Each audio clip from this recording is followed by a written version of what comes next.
আজ দাঁড়াও, আজ আমরা ইংলিশের ওয়ার্ড সম্পর্কিত দুটি অনুশীলনী বোর্ডে কাজ দিয়েছি।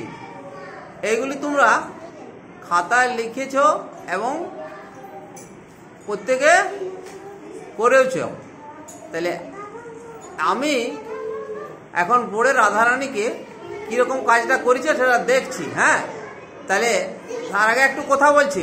ওয়ার্ড এক বা একাধিক লেটার ব্র্যাকেটে অক্ষর, হ্যাঁ লেটারের বাংলা অক্ষর বা বর্ণ পাশাপাশি বসে একটি অর্থ প্রকাশ করলে তাকে ওয়ার্ড বলে।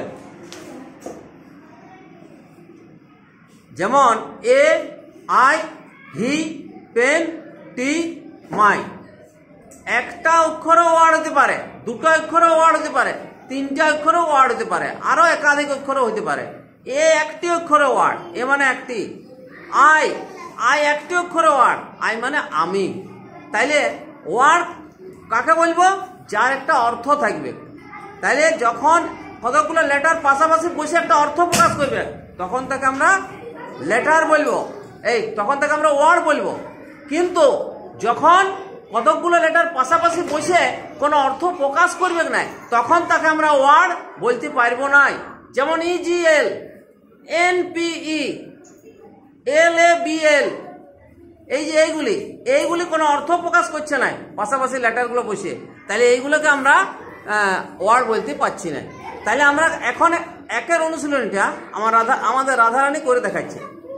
উপরে বক্সে কতকগুলা ওয়ার্ড এবং ওয়ার্ড নয় লেখা আছে। উপরের বক্স থেকে নট ওয়ার্ড অ্যান্ড ওয়ার্ড বেছে নিয়ে নিচে ঠিক ঠিক ঘরে লিখে একটি আমি তোমার জন্য করে দিয়েছি, তোমাদের জন্য। ইজিএল আর MOUTH। এবারে রাধারানী শুরু করো। নট ওয়ার্ড,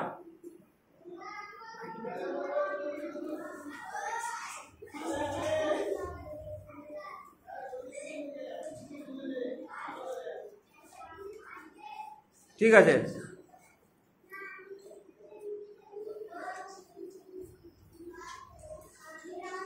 এবারে কোনটি হবে?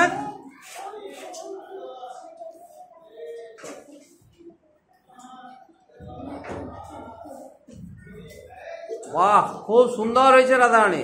তারপরে নট ওয়ার্ডের দিকে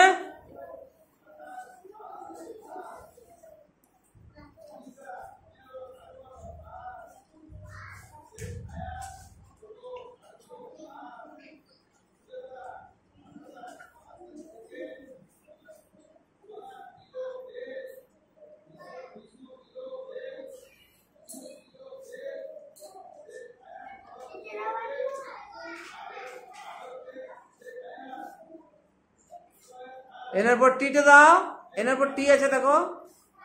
বাহ, এটা খুব সুন্দর হয়েছে। তারপরে নট ওয়ার্ডের দিকে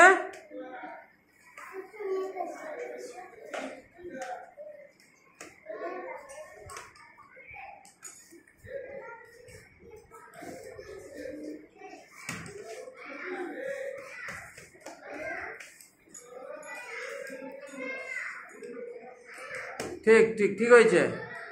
আর এইদিকে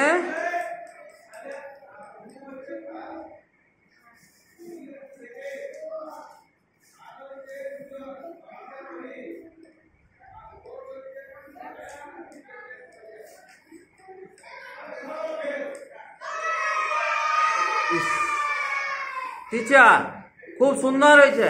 তাইলে মাউথ মানে কি? মুখ। তারপরে হেড মানে মাথা, স্টুডেন্ট মানে ছাত্রছাত্রী, টিচার মানে শিক্ষক শিক্ষিকা। হ্যাঁ, তাহলে এইগুলো হচ্ছে ওয়ার্ড আর ওইগুলো হচ্ছে ওয়ার্ড নয়। খুব সুন্দর হয়েছে তোমার। ঠিক আছে, বসো।